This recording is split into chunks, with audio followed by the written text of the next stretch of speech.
Injection سے روزہ ٹوٹنے کا مسئلہ اسی بحث پر ہی ہے کہ جو منفذ اصلی کی میں نے آپ کے سامنے رکھی تھی.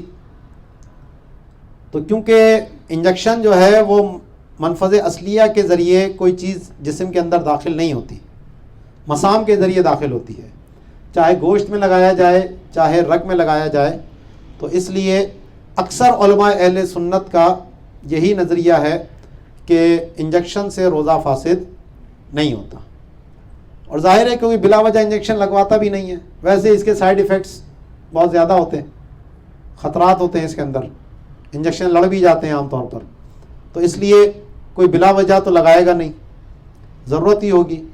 تو اگر انجیکشن لگا کر وہ روزہ اپنا پورا کر سکتا ہے تو پھر وہ اس کو پورا کر لے. ایسے ہی مسئلہ انسولین کا ہے، کیونکہ ایک انسولین جو منہ کے ذریعے لی جاتی ہے تو وہ تو اس کا منہ کا حکم چلا گیا.